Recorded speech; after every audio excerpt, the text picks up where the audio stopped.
May the words of my mouth and the meditations of my heart be pleasing in your sight. Pray that you would use your word spoken by your servant and anointed by your Spirit to give us the courage to see ourselves as you see us. May we see who we truly are and get a glimpse of how you see us today. Pray that for myself and for my family and for all of us here. For I ask that in Jesus' name. Amen. In the summer of 1977, I was in between my junior and senior years in college. I was attending a Christian college for my 4 years of undergraduate studies, and to say that it was a conservative college would be to undersell it. It's more like it was pharisaical, legalistic, almost pejorative in its rules and in its demands on its students. In fact, to be a student at the college that I went to, you had to sign what they called a behavioral covenant. And this behavioral covenant said that as long as I am enrolled in this institution, I will not engage in promiscuous sexual activity.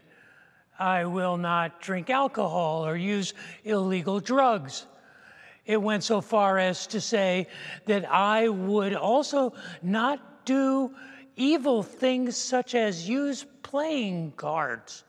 You know, the cards with the faces on them, we were prohibited from using playing cards. We're also prohibited from using tobacco products of any kind. And as part of our behavioral covenant, we had to pledge that we would not go to the theater at all during our time of enrollment at this college. That included plays, musicals, concerts, and movies. Now, for those of you who remember 1977, this was long before that thing called the internet had come along. In fact, it was before cable television. It was before DVDs and VCRs and Blockbuster. The only way for you to see a movie in 1977 was to actually go to a movie theater. Well, on May 25th, 1977, a film debuted that would become a phenomenon. It was called Star Wars.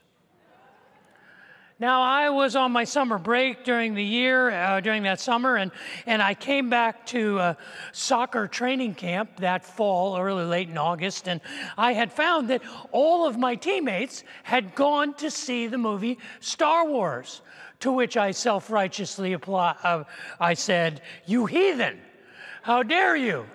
And they said, "Well, it's the summer, and the covenant doesn't apply during the summer." And I said, "Oh, really?" Well, not for this guy, because this is one of those old school guys who says, let your yes be yes and your no be no. And if I gave my word that I wouldn't do it, I'm not going to do it. And they proceeded to tell me how awesome this movie was. And when I got back to school that fall, I found out that all of my classmates had seen this movie. A year later, in May of 1980, the film was still playing in theaters. And the day after graduation, I went to see it. 2 o'clock on a Sunday afternoon at a theater in downtown Philadelphia, I bought a ticket to go see Star Wars for the first time after it had been released for almost a year. And I was mesmerized. I sat through 3 continuous screenings of that film and never got my popcorn refilled. It was amazing. I loved that movie. And the thing that I loved the most about Star Wars was that rapscallion Han Solo. He was my hero because I said, that's me right there, that ne'er-do-well, that rebel. And here's a guy who didn't pick up playing cards for 4 years. But I like to imagine that inside, yes, sir, I was Han Solo.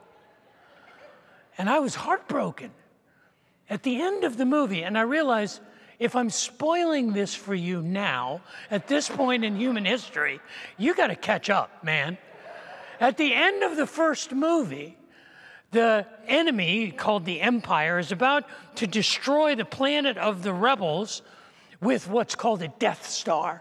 And the Death Star is approaching, and certain doom faces all the people on the planet. And my hero, Han Solo, says, I'm out of here, boys. I'm not staying around and getting fried by that Death Star. Good luck. See you later.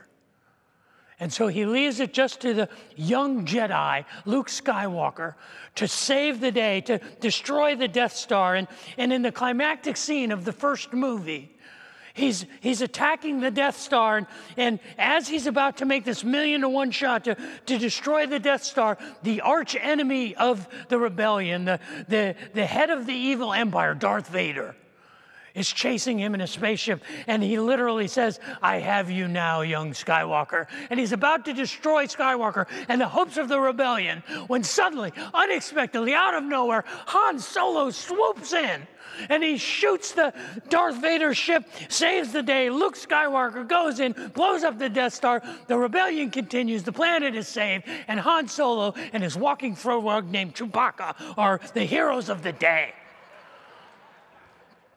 It is called a peripeteia. In literary terms, a peripeteia is a change in the circumstances of the protagonist's fortune, for good or ill, that is unexpected but not unexplained from the circumstances. In Greek tragedy, and the peripeteia has been used in literature as long as there has been literature. And the Greeks were famous for using the peripeteia as what they called the apomachines theos. In Latin, it is the Deus ex machina, or the God in the machine. And in the Greek theater, literally, they would lower God down from the rafters at the appropriate time to bring justice and righteousness to whatever affairs were going on in the theatrical story.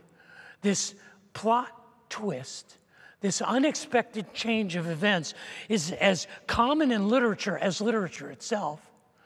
And it is a feature that is repeated over and over in the Hebrew Bible.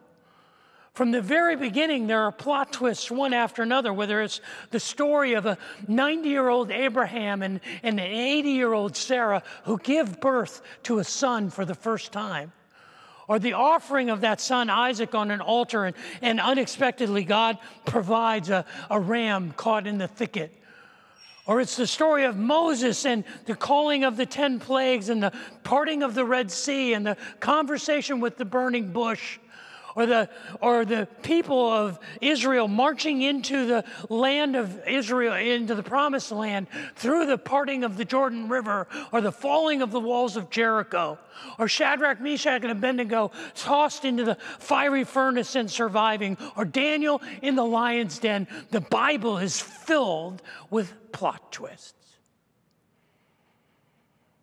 This summer, we want to spend the beginning of our summer studying two of the greatest plot twists in the Bible. And we know that a plot twist is coming from these two stories simply because of their titles. Of the 66 books in the Bible, there are only two that have the names of women as their title. This should tell us right away that the unexpected is going to happen in these stories. And at the beginning of this summer, we're going to spend our time examining how God works in unexpected ways in our lives by studying the books of Ruth and Esther, two of the greatest plot twists in the entire Bible. And so today we begin with the story of Ruth.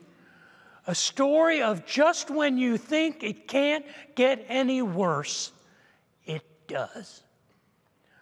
The book of Ruth begins, the very first line of Ruth chapter 1 begins with this line. The story of Ruth takes place when the judges ruled in Israel. The period of the judges, the book of Judges, is the 7th book of the Bible. It is a period of about 350 years in Israel's history, from about 1400 BC to about 1100 BC, when there was no king over the nation of Israel. There were judges who were tribal, who were raised up, self-appointed, or through bribery or political shenanigans, would become leaders, territorial leaders in Israel. And the story of the book of Judges is a story of a nation in decline. Every generation is just that much more toxic and just that much more corrupt than the generation before. And generation after generation, like stair steps, it chronicles the descent of the people of God into darkness. In fact, the book of Judges is so dark and so difficult that there's an appendix to the book. It's chapters 16 to 21. Where the author of the book of Judges just tells the most horrible stories possible that took place during the period of the Judges.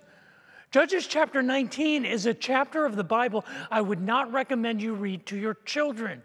It's horrifying. It's the story of the murder and the rape of a concubine of a Levitical priest. And what he does is he chops the woman's body into 12 parts and sends her body parts to the 12 tribes. And this is just one of the stories. In the time of the darkness of the book of Judges, that appendix begins and ends with identical verses. In Judges chapter 17 and in Judges chapter 25, it says this: "At this time, Israel had no king, and all the people did what seemed right in their own eyes."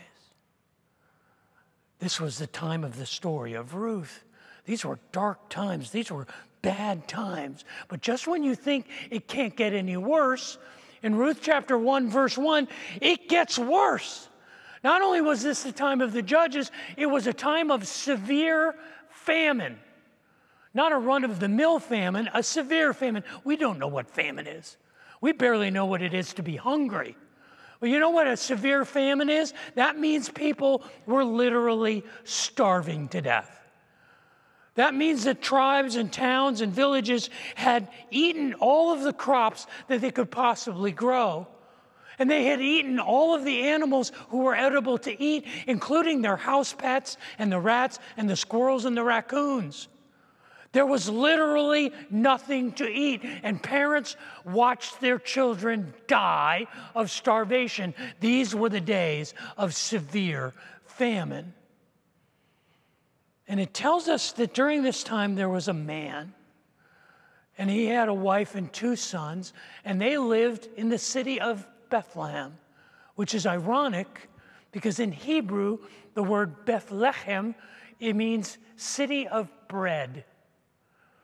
During the time of the Judges, in a time of severe famine, in the city of bread, where there was no bread, a man lived with his wife and children, and he said, "We've got to get out of here."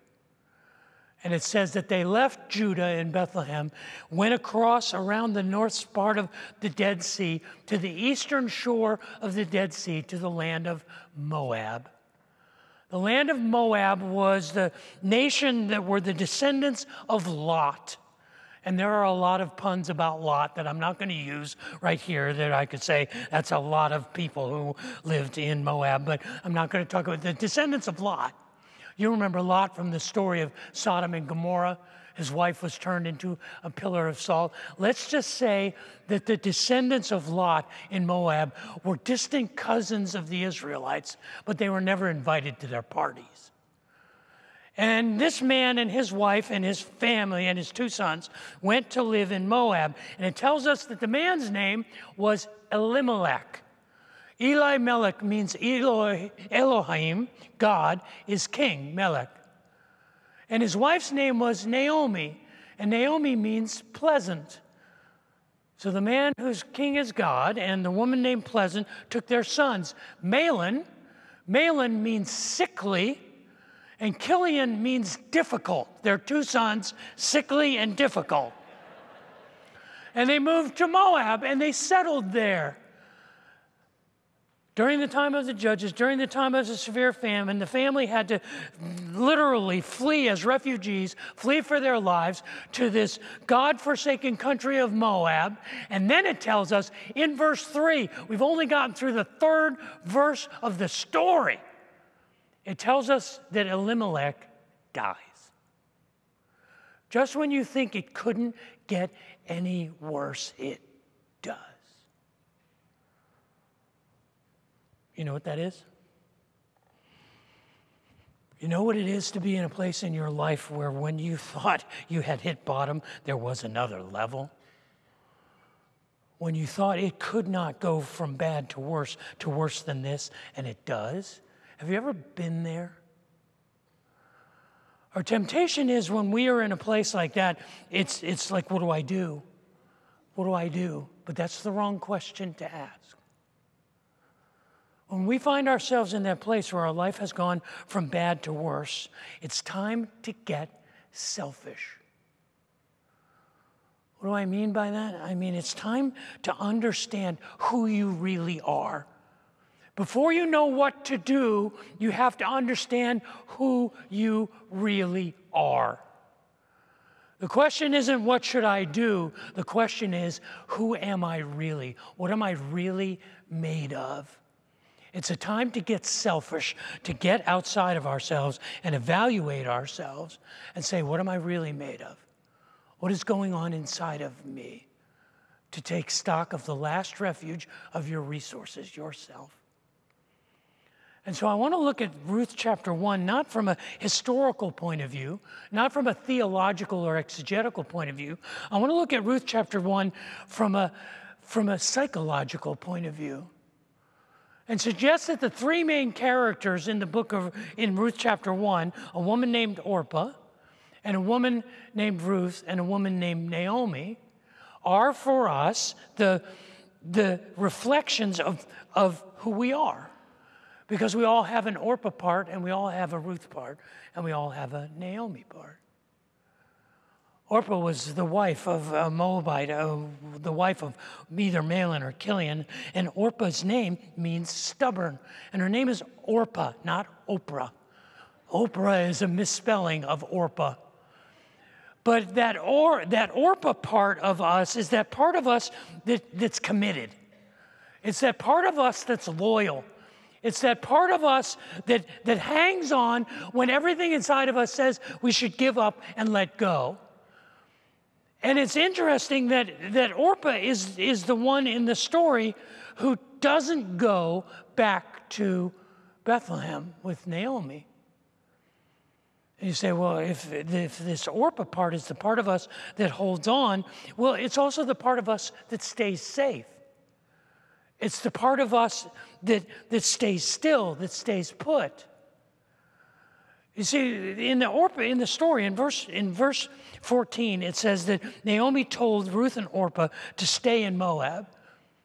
And Orpah says, okay, I'm not going to go with you. And she leaves, and she disappears from the pages of the Bible. Now, was it right for Orpah to stay or to go? We don't know. For 3,000 years, the rabbis have interpreted it as Orpah made a mistake, but we don't know that. Maybe the right thing for Orpah to do was to stay put. Maybe the right thing for Orpah to do was to stand her ground. Maybe what happened to Orpah was that she met a nice Moabite guy and got married and they had kids and she had a reasonable life. We don't know.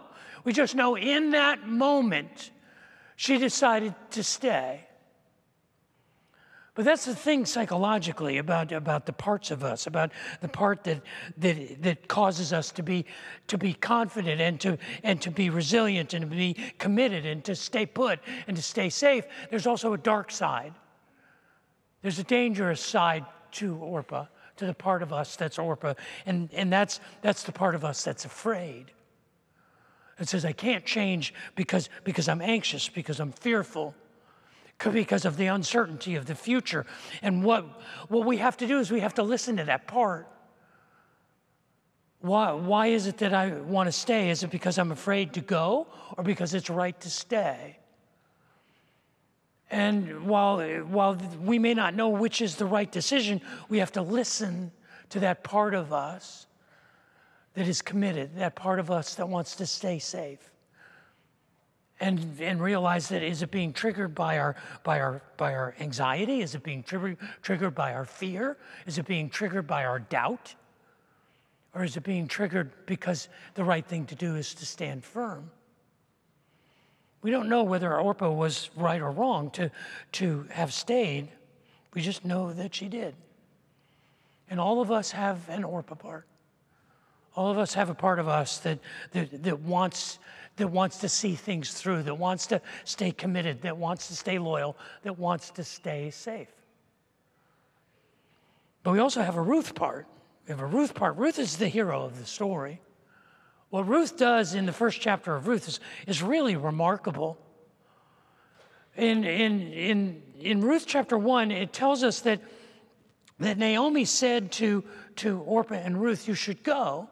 And Orpah leaves, but it tells us that Ruth clung to Naomi. She held on to her. And she said to Naomi, she said, "Don't ask me to go back. Don't tell me to leave you. I'm staying with you." And then what she says, this profession that she makes is astounding. She says, "Where you go, I will go. Where you live, I will live.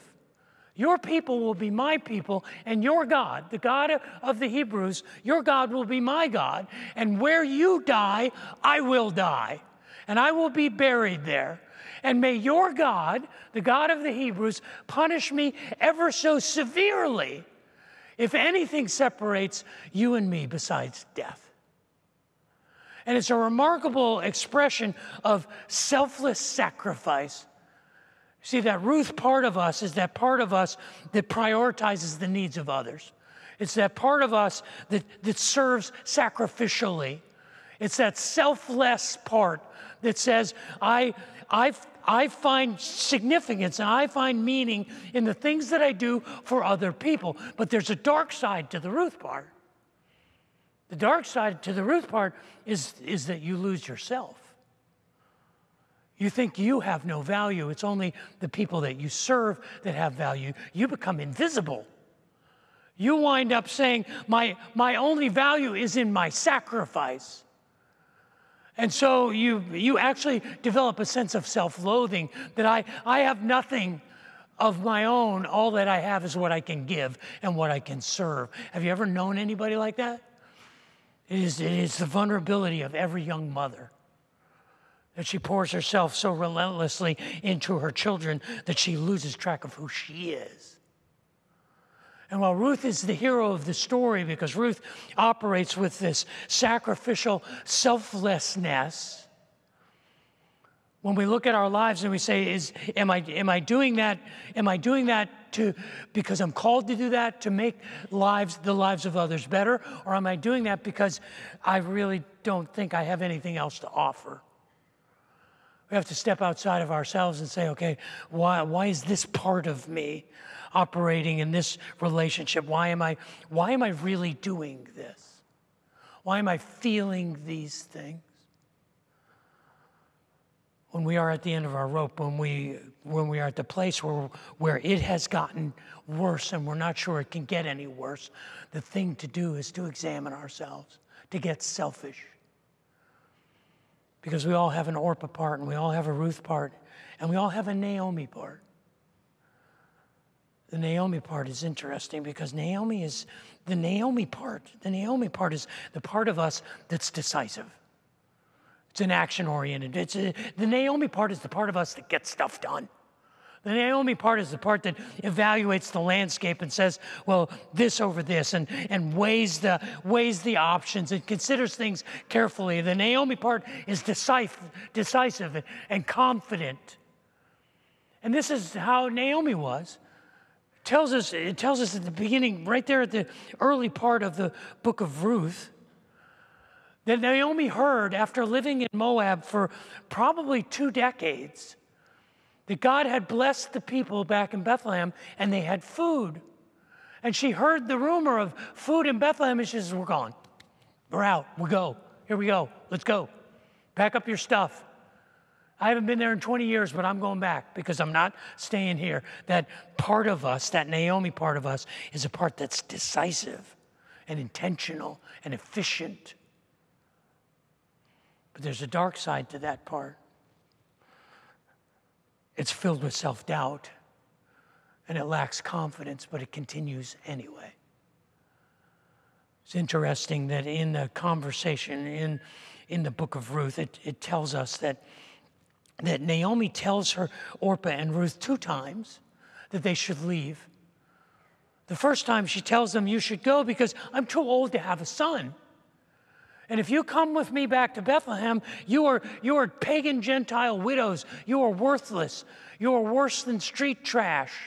No one will ever marry you, so your only hope is for me to have a son, and I'm too old to have a son.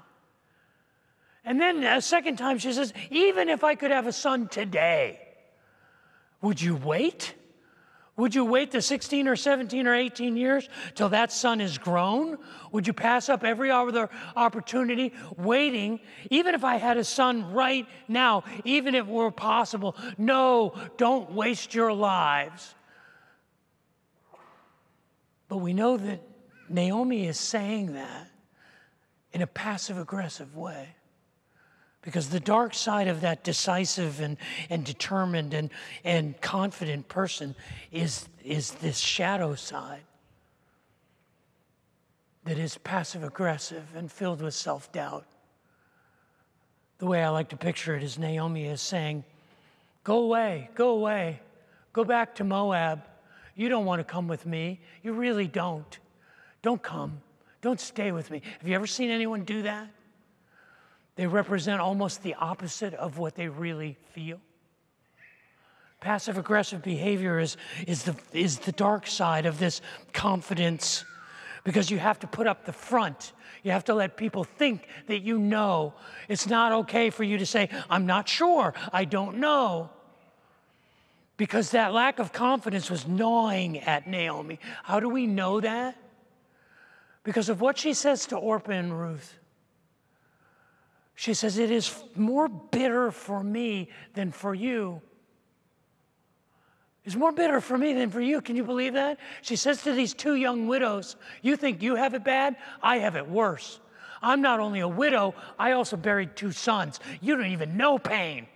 On the pain scale, you're at a 3. I'm at a 10. And then she doubles down on that and she says, and God hates me. God has raised his fist against me, she says. When she, at the end of Ruth chapter 1, when she and Ruth come to Bethlehem, the people are excited that Naomi and Ruth have showed up in Bethlehem, and they say, can this be Naomi? We haven't seen her in 20 years. Man, she looks old. She is. No, it doesn't say that. But they're excited to see her. Whoa, Naomi, you came back. We thought you were long gone. And then she says to them out loud, don't call me Naomi, call me Mara. You know what Mara means? In Hebrew, it means bitter. Call me bitter.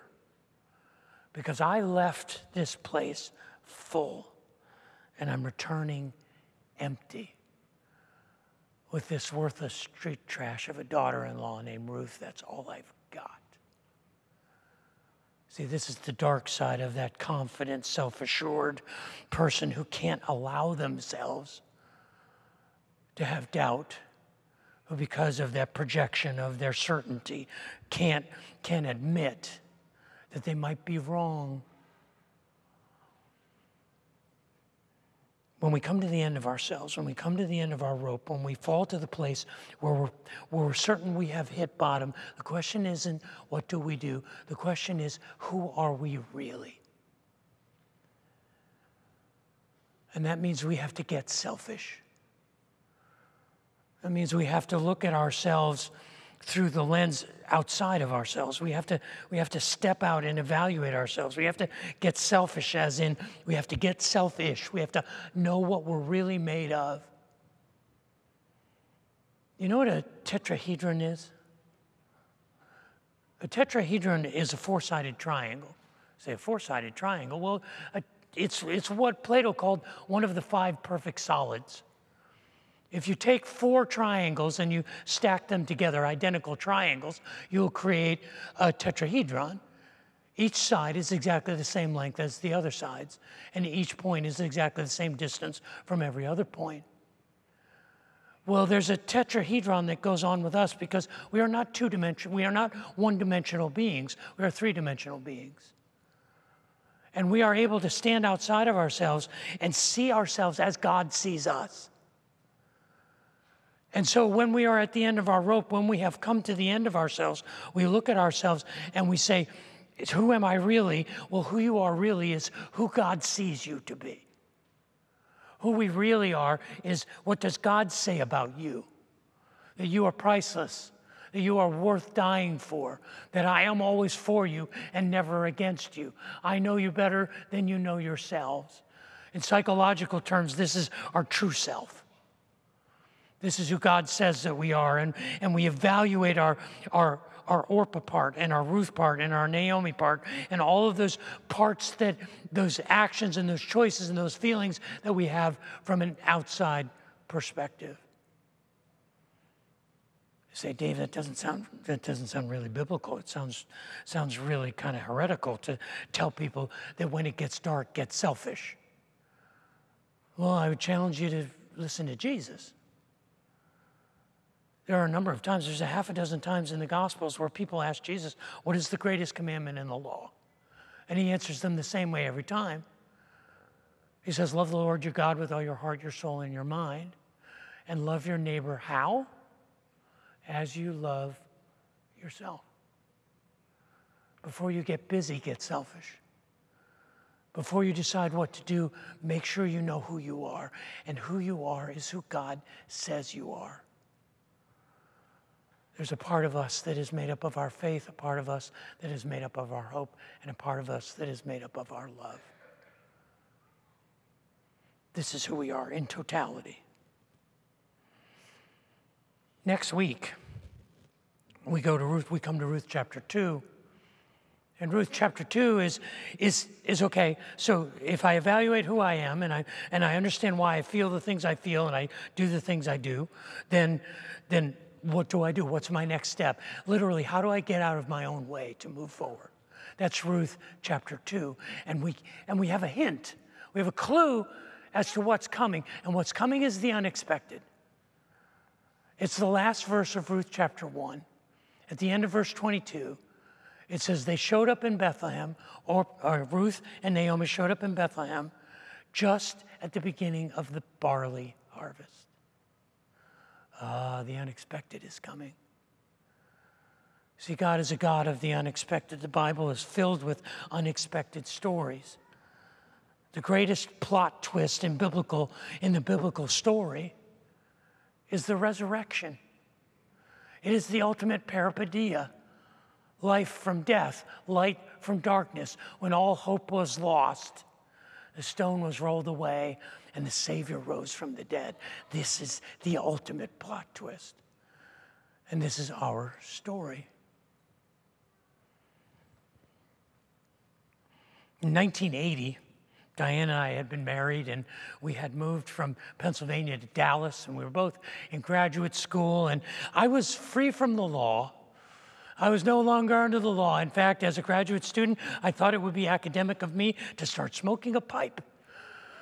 And I hated it, but I did. For the first time, I could say I can smoke a pipe, and no one's going to kick me out of school. And I thought I was free, so I went to movies all the time. We had movie date nights. But on May the 30th, 1980, the sequel to Star Wars was released. Now, we didn't go see it on opening day. Well, we saw it the first week. I couldn't wait. And I remember sitting in that theater thinking, oh, this is going to be great. This is going to be great. And you can imagine my surprise when a portion of the way through the first part of the movie, lo and behold, there's Darth Vader. And Darth Vader shows up, and he's alive, and he kept his theme music. Remember his theme music? Da da da da da da da da da da da da da da. Oh, Darth Vader's alive. But the ultimate plot twist came at the end of the second movie. The end of the second movie, Darth Vader, the representation of evil incarnate, is fighting the young Jedi, the young Luke Skywalker, and it's a lightsaber battle to the death.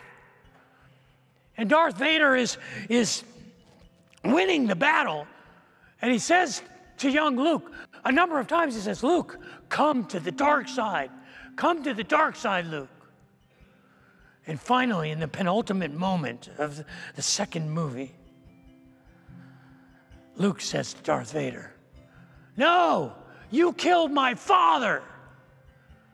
And Darth Vader looks at him and says, no, I am your father.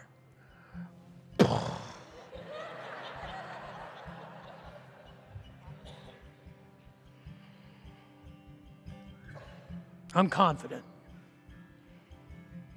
that here today, there's one person who's come to the end.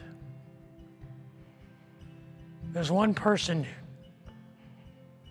who thought it couldn't get any worse than it did. In fact, I'm suspicious that there's not just one, but there are many. And I want to invite you in this moment to see yourself as God sees you. To step outside of the parts of you that are trying to save you and the parts of you that are fighting to protect you. And I want to invite you to cast yourself on Him, to see yourself from His perspective. That you are priceless and you are perfect and you are worth dying for. I want to pray right now that if you're here today or you're watching online and this is the end of the rope, there's nothing in front of you that you can imagine could be any worse. I want to tell you that we serve an unexpected God, God of resurrection, God of restoration, a God of redemption. And I want to invite you to see yourself as He sees you and to believe that that is who you truly are. Pray for that. Pray that for myself, for my family, for all of us who are here and who are watching online, that you would cast yourself on Him. And I pray that in Jesus' name. Amen.